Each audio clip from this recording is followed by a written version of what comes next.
March of 1945. The war in Europe is reaching its final act, but the danger is far from over. Germany is collapsing, yet it is still capable of killing thousands of men every week. The last great natural barrier between the Allied armies and the German heartland lies ahead. The Rhine River, wide, cold, fast-moving, and defended by everything the Germans have left. For months, Allied planners had treated the Rhine as the final wall. Once crossed, the road to Berlin would be open. Whoever crossed it first would shape the end of the war. Whoever failed would answer to history. At Allied headquarters, the plan was clear, at least on paper. Field Marshal Bernard Montgomery would lead the main Rhine crossing in the north.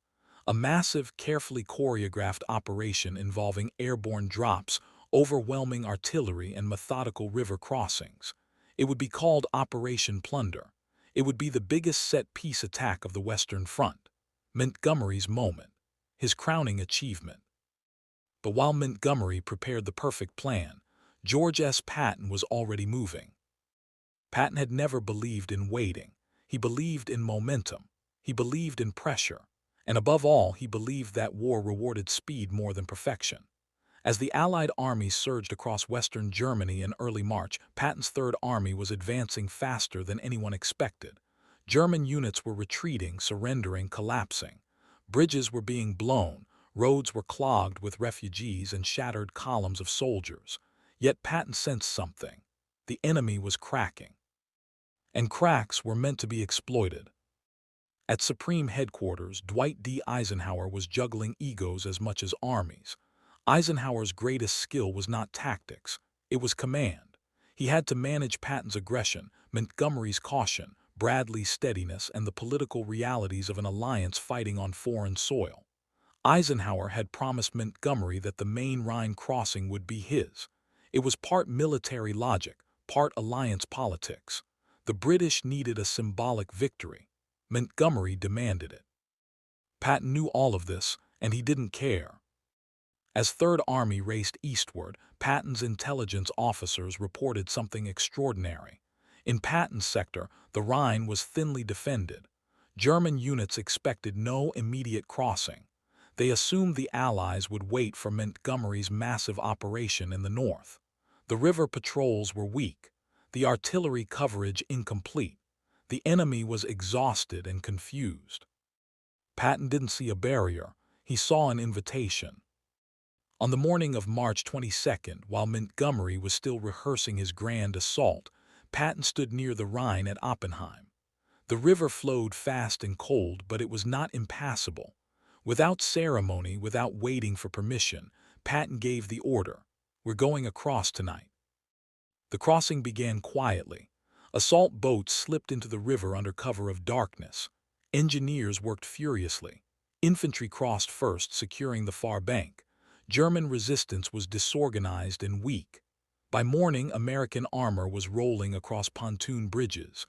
The Rhine had been crossed, not by Montgomery, not by a grand operation, but by Patton, fast, aggressive, and unapologetic. When Eisenhower received the report, he read it twice. Patton had done exactly what Eisenhower feared and admired at the same time. He had seized opportunity without asking. He had crossed the Rhine first, and in doing so, he had stolen Montgomery's glory. At Eisenhower's headquarters, reactions were mixed. Some officers laughed in disbelief. Others winced, knowing what this would mean politically. Eisenhower leaned back, silent for a long moment. He understood the implications immediately. Montgomery would be furious. The British press would explode. The carefully balanced alliance would be shaken. But Eisenhower also understood something else. Patton had been right. The crossing was a success. Casualties were light. The bridgehead expanded rapidly. German resistance collapsed even faster than expected. The Rhine, once thought to be the final wall, had fallen almost by accident. When Montgomery learned of Patton's crossing, his reaction was immediate and cold. He considered it reckless, undisciplined, a violation of the agreed plan. In private, he fumed. In public, he minimized it. He insisted his own crossing would still be the decisive one, the real crossing, the proper crossing. But everyone knew the truth. Patton had crossed first, and history would remember that. Eisenhower now faced a choice. He could reprimand Patton, preserve alliance harmony, and reinforce Montgomery's authority. Or he could do what he had done before, accept Patton's disobedience because it worked. Eisenhower chose the latter. In a private conversation with his staff, Eisenhower reportedly shook his head and smiled thinly. "Patton," he said, "is the only commander I know who can win a war and give me a headache at the same time." But Eisenhower's deeper assessment went further. He understood that Patton's Rhine crossing wasn't luck. It was the result of a mindset. While others planned for certainty, Patton planned for opportunity. While others waited for orders, Patton prepared for chances. He didn't violate Eisenhower's intent. He fulfilled it faster than anyone expected. Eisenhower later reflected that Patton had an instinct for the battlefield that could not be taught. He sensed collapse before it appeared on maps. He understood enemy psychology. He knew when fear outweighed firepower. The Rhine crossing proved it. Montgomery's Operation Plunder went ahead days later, massive, deliberate, overwhelming. It was a success, but it felt anticlimactic. The psychological barrier had already been broken. The myth of the Rhine had already been shattered. Behind closed doors, Eisenhower was careful. He praised Montgomery publicly. He did not celebrate Patton too loudly. Alliance unity mattered, but privately, Eisenhower knew exactly what had happened. Patton had changed the tempo of the war. With the Rhine crossed, the German interior lay open. Third Army surged forward, encircling entire enemy formations. Cities fell in rapid succession. German command and control disintegrated. The end accelerated.